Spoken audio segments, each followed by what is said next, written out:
Hi guys! So ngayon magluluto po ako ng ulam namin para sa hapunan. Please watching guys. Ito na po yung mga sangkap natin. Ito po yung gulay na hinalo ko. At ito naman po yung mga sangkap. Guys, ito po yung ating sangkap sa ating lulutuing ulam ngayon. Sari-sari po na may karning manok.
Tapos mix.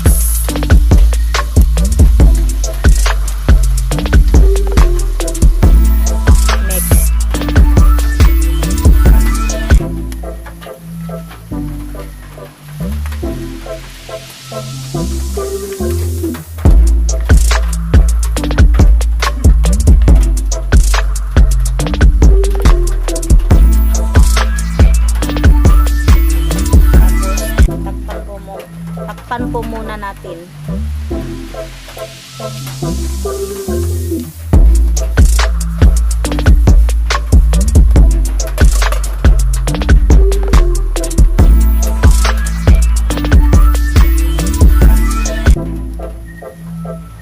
Haluin po muna natin siya.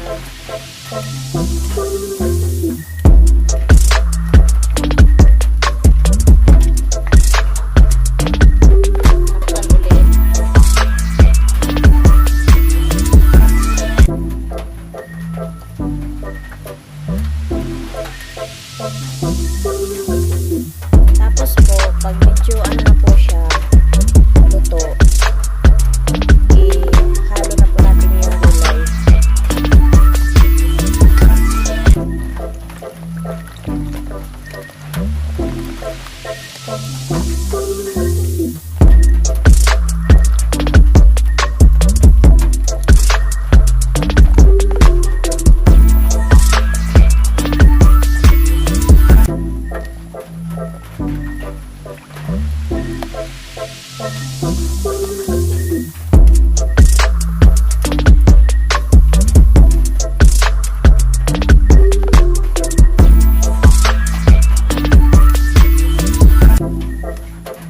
Tapos, lagyan po natin siya ng toyo.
Yan guys, ang